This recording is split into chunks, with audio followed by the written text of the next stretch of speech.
Hi guys, James at Bespoke Airsoft back here with you with another video, and in this video we're looking at the Umarex Legends CO2 Cowboy rifle in the black finish.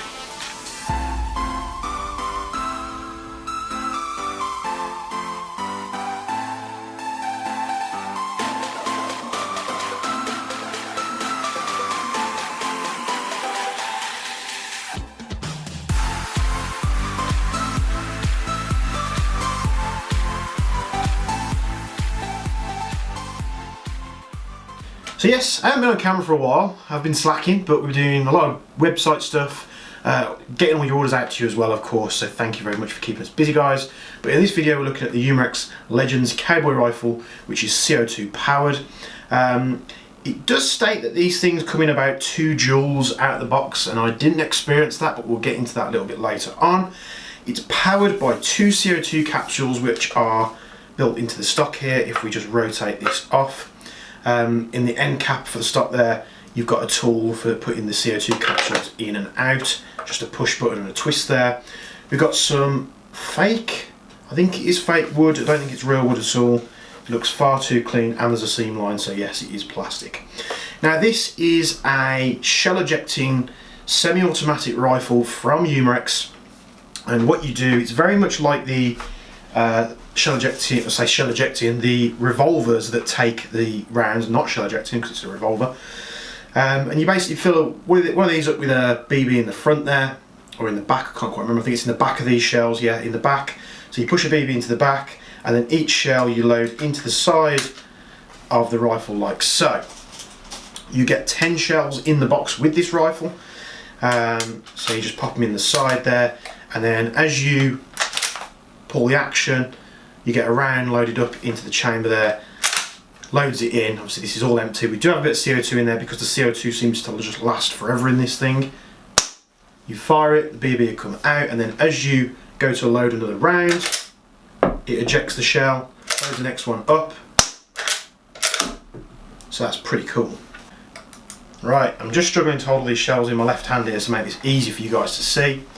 But you have 10 shells, they're pushed into the side of the action like so, which are fed into the lower tube that you see just under the barrel, which is your magazine. So we just load these in. When you first get these out of the box, it is a little bit difficult to do. I did struggle pushing them in. I caught my thumb on it a few times. It doesn't help if you've got a long nail on your thumb at all. It just seems to catch it as you pull your thumb out. But there you go, simple as that, nice and quick and easy. It doesn't take a lot. I mean, if you're running one of these, perhaps you're doing some sort of Wild West style games, I'm not too sure, or you just want to be a little bit different. You know, perhaps something on the stock there, one of those belts that holds the shells is going to make it far easier for you, because it's not like a revolver where you've got like the ability to have a speed loader. So it's just gone really dark here for some reason, I don't know why. Just a bit of extra light there just in case. So once the 10 shells are loaded in, obviously the chamber is empty, so obviously there's nothing we can fire. We can manually cock the hammer and fire the rifle like so. And you'll notice there that I can't actually pull the trigger. And there is a safety built in to the handle here. It's just a little tiny button, and when you've got the gun properly held, it obviously depresses that button, allows you to fire. But without your hand through that loop, just pushing down that little switch there, say switch, it's more like a pressure pad, it won't fire. We grab it like normal and it will fire. So nice and easy. Doesn't matter whether you've got 1 round loaded or 10 rounds loaded, it always loads just as easy as the next one. Obviously the quicker that you do the action, the more sort of throw you're going to have on the rounds. I'll just demonstrate this here. So that one just went further. If I do it slowly, it doesn't give it as much of a throw on the round. So if you're going through using 10 rounds, they always seem to come out in a really random configuration, whether they're left or right. But yeah, absolutely heaps of fun. I've had loads of fun with this thing when firing it on the 15-minute range test through the Chrono. The Chrono was a bit different because I was trying to focus on getting the rounds through nice and easy, and obviously loading this thing, they were just shooting everywhere in the garage, and I was trying to do it in a way where I could like tip the gun upside down and just load it that way, and then I was able to unload the shells in a safe area just while I was focusing on the Chrono. it would be nice, like the A&K, the old gas A&K ones, to not have the shell eject in there for skirmish games, because they're just going to be flinging everywhere. Would I personally use this in a game? No, because these shells, which are all on the floor here, are going to be an absolute pain to pick up and find. Doing more sort of, I'd say mil sim, but more sort of battle sim or LARPing events, Wild West stuff, this is going to be absolutely perfect. Or if you just want to have some fun with your kids in the back garden, or you want to have some fun yourself and just have a bit of extra realism, loading the rounds in and out, you know, it's as real as it gets, and you'll never get bored of loading this thing or firing this thing. So, however, let's get through onto the, say, top-down camera, the up-close camera I'll call it now. We'll get to the up-close camera, we'll take a closer look at this thing, and then we'll get to the chrono and range test, and then my final thoughts. And here we have it. It's going to be another difficult one to get on the camera because it's so long.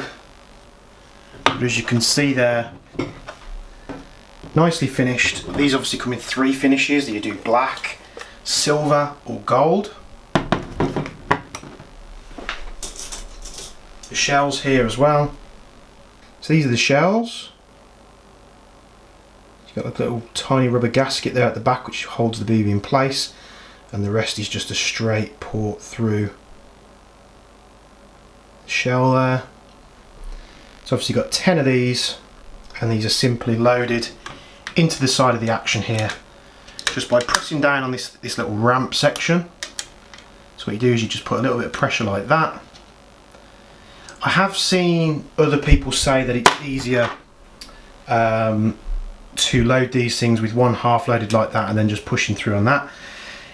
That might be easier to do, but I would not do that just because you're pushing on the back of these rubber seals here at an angle when they go in.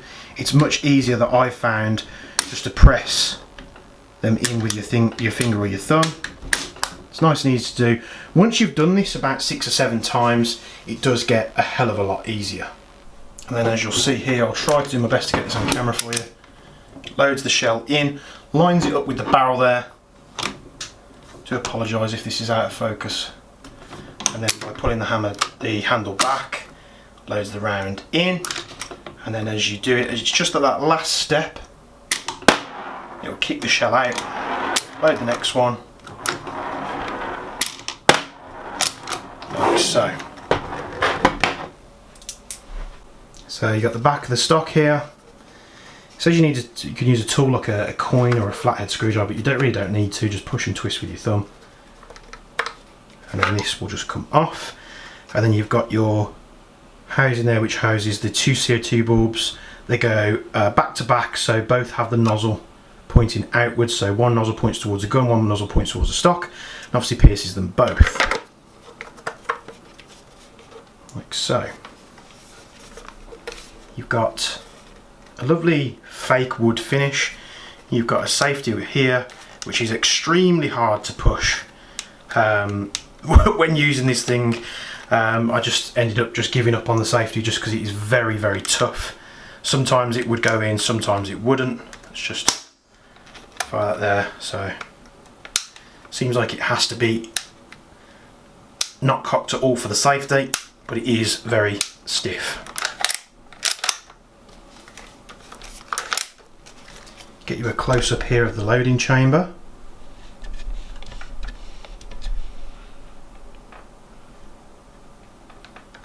Then you've got your rear sight, which can be adjusted by pushing forwards and backwards, which sort of pushes up this sort of leaf spring style sight here.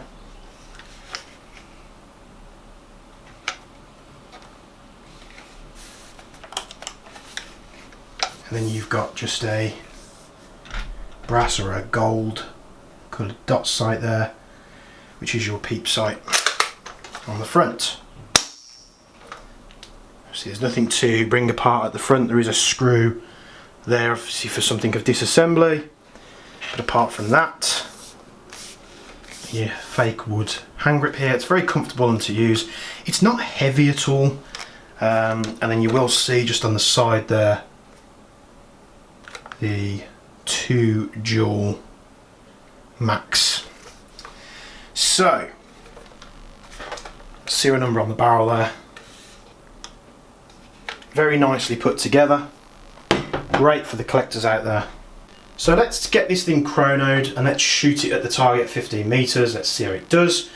Of course, as always, for the chrono test we're using 0.2 gram BBs, which is Aries branded BBs, and then for the accuracy test at 50 meters we're using 0.3 gram Aries BBs, and we'll see how this thing does.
So I kind of had the iron sights in this direction. So we've got 1, 2, 3, 4, 5, 6, 7, 8, 9, 10. A couple of flyers.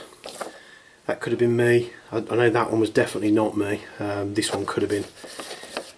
It did seem to pick up velocity though, so let's re-chrono it for a third time.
So you can see there it actually chronoed quite low compared to what they're saying. They're saying about 2 joules. I've seen reviews on this where they're doing about 500 and upwards, but I just could not get it to shoot that hard. The more I shot it, the more it rose up just slightly. As I don't know if I'm sure if I got it on camera, but if I have, I'll have included it. So the more rounds I put through it, it did gradually creep up, but it got to the highest of about 350-ish. So nowhere near that 2 joule mark that they're on about. So what I want to do, I want to get rid of the CO2 in this, and I want to see if the system that it uses actually pierced both CO2 capsules. If it has pierced both CO2 capsules and it's doing about 350, then I think maybe something might be wrong with it. If it's only pierced the one, what that does mean is if you're piercing the 2 capsules, it's doing 2 joules. If you did just want to pop in an empty capsule and a full capsule, that means you could probably reduce the power, but we'll drain the CO2 of this thing and we'll take a look at what's going on. So I've drained the remaining CO2 from this rifle and removed the capsules, and they are both perfectly pierced, so it was at full pressure the whole time. What does this mean? It could mean that that 2 joule max that they're talking about is a max and it's not a guaranteed 2 joules. It could also mean that this one just for some reason is shooting lower than the others. I really don't know, so this could be seen as a good or a bad point, but for the lack of not knowing, perhaps a bad point. But this is absolutely heaps of fun to shoot. I've had an absolute blast with this rifle. The shells, you know, if you shoot in an area where they're easy to find, great, you know, you're gonna have an absolute fun time. Just comes with 10 in the box. So yeah, I'm delightfully impressed with this thing for what it is. Is it skirmish ready? No, I don't really think it is. Is it good for LARPers that do the Wild West style games? Because I know that is a thing in the UK and maybe elsewhere. Yes, this will be an absolute perfect piece. This is the black one, which is the cheapest. The silver and gold obviously get more expensive, but they're not cheap guns at all to own, but are great for the collectors out there. So thanks for tuning in for this quick review of the Umarex Legends Cowboy rifle. I've had an absolute blast shooting it, like I've said, and we've got some cool stuff coming up, including the Action Army AAPO1. We've got some stuff from APS. We've been sent some EMG stuff. So we'll see how we get on. I'll try and get these videos out as quick as possible as I can for you. Thanks for staying tuned to Bespoke Airsoft, and we'll see you in the next video. Thank you.